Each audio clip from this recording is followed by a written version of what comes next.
ইতিপূর্বে তোমরা বোর্ড পরীক্ষা দিছো?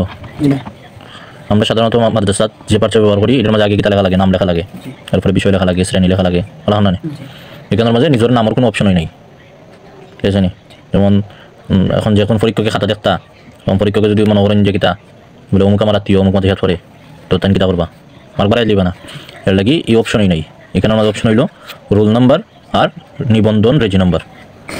বুঝেছি? নিবন্ধন যে পরীক্ষার সময় নিবন্ধন দিছে না, ওই সময় এই নিবন্ধনের একটা নাম্বার আছে এবং প্রবেশপত্রের মাঝে তোমরা একটা রোল নাম্বার দেবো, কেটে দেবো, রোল নম্বর থাকবো, আবার নিবন্ধন নম্বর থাকবো। এগুলা উভয়টা কে থাকবো? প্রবেশপত্র, ওইটা হয়ে থাকবো প্রবেশপত্র, ঠিক আছে? নিবন্ধন ধরো নিবন্ধন নম্বর হইল গিয়া সর্বপ্রথম তোমার যে প্রবেশপত্র থাকবো না, প্রবেশপত্র দেখবে এত যে এটা নিবন্ধন নম্বর কত, নিবন্ধন নম্বর যত আছে সুন্দর করে আগে ওই যে বানানটাই কে দিবে, কোথায়ও কিন্তু লিখতে হইব, কোথায়ও কিতা নিবন্ধন নম্বর কোথায়ও লিখতে হইব। যেমন ধরো তোমার নিবন্ধন নম্বর 1008, আমি এখানে লিখলাম 1008, 1008 এটা হলো কিতা নিবন্ধন নম্বর। এরপরে হইলো যখন 1008 যারা আরবি পারে এগুলো আরবি পূরণ করবো, ঠিক আছে নি?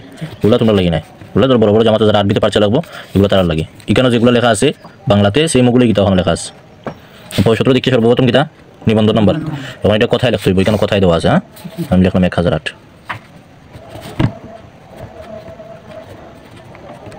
1008 কোথায় লিখে দিলাম। এরপরে ধরো রোল নাম্বার, এটাও প্রবেশপত্রের মধ্যে থাকবো, রোল নাম্বার কই থাকবো? প্রবেশপত্র। রোল নাম্বার ধরো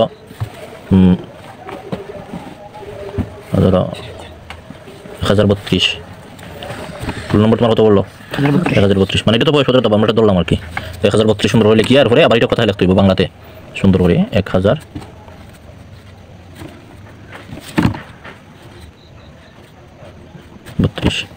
ঠিক আছে নি? রোল নম্বর আর নিবন্ধন নম্বর সঠিকভাবে, এবং যদি কঠিন হয় তাহলে এটা আগে কিতা শিক্ষা নিতে হইব, বুঝেছেন? আগে লিখতে হইব কয়েকবার। এরপরে মারহালা, মারহালা মক্তব পঞ্চম, না মারহালা কিতা ইবতেদাইয়া, মারহালা কিতা ইবতেদাইয়া, অর্থাৎ ইবতেদাইয়া পঞ্চম লেখা দিত না এখানে, বা পঞ্চম শ্রেণী লেখা দিত না। মারহালা লিখতে হইলে যদি দেখো প্রশ্নের মধ্যে লেখা থাকে, তো প্রবেশপত্রের মধ্যে লেখা থাকো মারহালা ইবতেদাইয়া, মারহালা কিতা ইবতেদাইয়া, আমি লিখলাম মারহালা ইবতেদাইয়া। মক্তব পঞ্চম কোনোভাবে লেখা দিত না।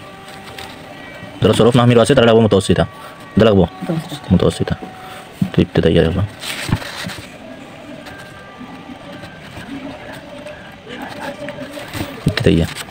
এরপরে এখন যে বিষয় এখানে হইল বিষয়, তুমি বিষয় যে বিষয় পরীক্ষা তুমি লিখে দাঁড়ালে বিষয় ফার্সিতে আইসির, তোর আজকে ফার্সি পরীক্ষা তুমি লেখলা কিতা ফার্সিতে আইসির। হইতো না আগে প্রশ্ন আতো পাওয়ার পরে প্রশ্নের মধ্যে লেখা দেখবা কিতা বিষয় কিতা লেখা আছে, বুঝেছি নি?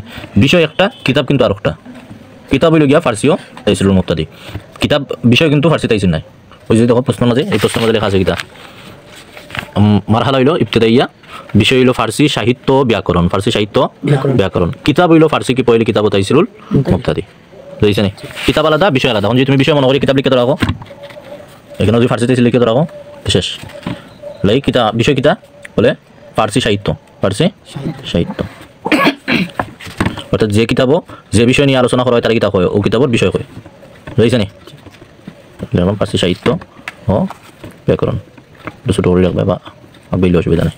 ব্যাকরণ এরপরে কিতাব, কিতাবের ক্ষেত্রে হইল গিয়ে কিতাব ফার্সি কি পয়লি তাইসিলুল মুক্তাদি, ফার্সি কি পয়লি তাইসিলুল মুক্তাদি।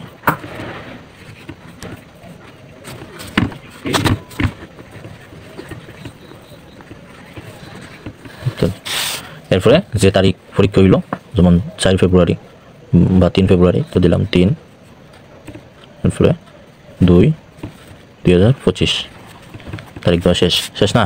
এই আচ্ছা আর কোনো লেখা এখানের ভিতরে, এই জায়গার ভিতরে আর কোনো লেখা হইতো না, তোমরা লেখা অতটুকুই, ঠিক আছে নি? এতটুকুর ভিতরে সীমাবদ্ধ লেখা, আর কোনো লেখা হইতো না। এরপরে আরেকটা বিষয় লগিয়া যে সময় একবারে পার্চা লেখা শেষ হয়ে যায়, সম্পূর্ণ পার্চা লেখা শেষ, তখন পার্চা গণবা 1 2 3 4 পৃষ্ঠা আছে না? যেমন এই পার্চা যে দিব তোমরা, এই পার্চার মধ্যে 7 পৃষ্ঠা থাকবো, কয় পৃষ্ঠা? মানে 60 পৃষ্ঠা থাকবো, 2 পৃষ্ঠা মিলাইয়া 8 পৃষ্ঠা হয়। 8 পৃষ্ঠার মধ্যে 1 পৃষ্ঠা তো বাদ না, বাকি আর কয় পৃষ্ঠা থাকবো? 7 পৃষ্ঠা। তো বাকি 7 পৃষ্ঠা, এবং যদি লগে লোজ লাগাও, আমরা লোজ ব্যবহার করি না, লোজ যদি লাগাও তাহলে যতটা লোজ লাগাইবাই ততটা এক ওখানে সংযুক্তি হইব। যেমন এখানে একটা ইয়ে আছে, অপশন আছে লোজ সংযুক্তি, লোজ। এখন ধরো তুমি এই পার্চা লেখার পরে, আস্তে পার্চা শেষ করার পরে এখানে তোমার আরো 2টা ইয়ে লাগছে, লোজ লাগছে। হ্যাঁ, যে সময় একটা লোজ লইবাই তো এখানে 1 লিখবাই, 1 ওই যে যুগ চিহ্ন দেওয়া আছে, ঠিক আছে? এরপরে যদি আর একটা লোজ লো তো আবার কিতা এখানের মাঝে 1 লাগাইবাই, তুই আরেকটা লজলো এরপরে কিতা করবে আবার এক লাগাই। তো এক লাগাইলে ধরো তোমার পৃষ্ঠা যদি কোনো সময় ফিংতেই ছুটিও যায় পরীক্ষকে মনে করবো কিতা না তার একটা পৃষ্ঠা কিতা আসিল এটা ফিং মারাতেই ছুটি গেছে, বুঝেছি না?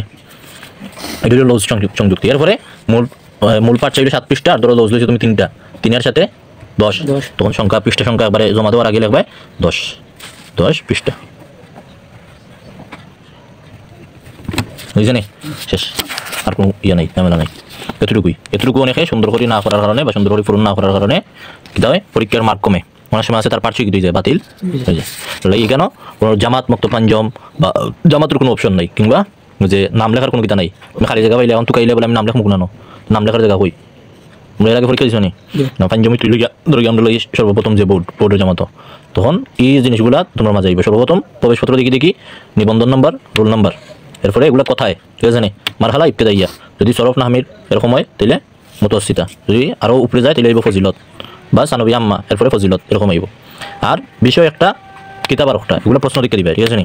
বিষয় এবং কিতাব প্রশ্নের মধ্যে লেখা থাকবো, ওইটা জেলা আমি দেখাইছি, তারিখ ঠিক করে দিবাই, যতটা লজ লইবাই ওখানে এক সংযুক্ত হইব, এক সংযুক্ত করিয়া যদি আরও লাগে দরকার হয় ওদিকে একবার আইবাই, ঠিক আছে নি? যোগ চিহ্ন দিয়া ধরো এখানে আরও 1 লাগলো, এক দিলাম যোগ চিহ্ন, আরও 1 পৃষ্ঠা দিলে তো 1 দিলে যোগ চিহ্ন দিলে, ঠিক আছে নি? এবং সর্বমোট পৃষ্ঠা যোগ করিয়া সর্বশেষ এখানেও পৃষ্ঠা সংখ্যা লিখিয়া পারছে কিতা করবে জমা দেওয়ার ক্ষেত্রে আরেকটা বিষয় লক্ষণীয় হইল গিয়া যে জমা যে সময় দিবাই বা যে সময় জমা দিবাই পারছে জমা দিয়ে আমরা তো মাদ্রাসাত জমা দিয়ে যাওগি, এখানে সুযোগ নাই। জমা দেওয়ার পরে নিজের যে একটা রোল নম্বর থাকবো না, এই রোল নম্বর অনুযায়ী যেখানে জমা দিবাই, জমা দেওয়ার জায়গা যেখানে এখানে এরকম একটা কাগজ ফিং মারা আছে, অনেক কাগজ, তখন তুমি তোমার রোল নম্বর টুকাইয়া এরকম গড় দেওয়া আছে কোন বিষয়, যেমন আজকে শনিবার গেছে, শনিবারে ও বিষয় পরীক্ষা তালিমুল ইসলাম বা ফার্সি পরীক্ষা, তখন শনিবারের কুটাত তুমি কিতা করবে তোমার নাম লিখে তুই আইবে, বুঝেছি নি? কারণ যদি তুমি তোমার এখানে নাম না লেখো তোমার পার্চে গ্রহণযোগ্য হইতো না, বুঝেছি নি? ও কাগজের মাঝে কিতা করতে হইব আলাদা দস্তখত দিয়া পার্চে জমা দিয়া এরপরে কিতা করতে হইব দস্তখত দিয়া নাম লিখিয়া আইতে হইব, যদি নাম না লিখিয়াও তোমার পার্চে কি দিত না, এটা খেয়াল রাখবা। দৌড় মারি আমরা গিয়া জমা দিয়ে যাই মুগি মাদ্রাসার জেলান দেই, ওরা জমা দিয়ে যাই মুগি, এই সুযোগ নেই। জমা দিবাই এরপরে ওলা কাগজ থাকবো ইবতেদাইয়া লেখা থাকবো বড় করে, যে জামাত মুতাওয়াসসিতা থাকলে সানবিয়া আম্মা বা সানবিয়া ইয়ে সানবিয়া বা কিতা ওই যে মুতাওয়াসসিতা এরকম লেখা থাকবো, ওগুলোর মধ্যে কিতা করতে হইব নিজের নাম্বার করিয়া আজকে যে পরীক্ষা ওই পরীক্ষার দিন দস্তখত দিয়া তার হইতে হইব, দস্তখত না দিলে কিতা পার্চা বাতিল।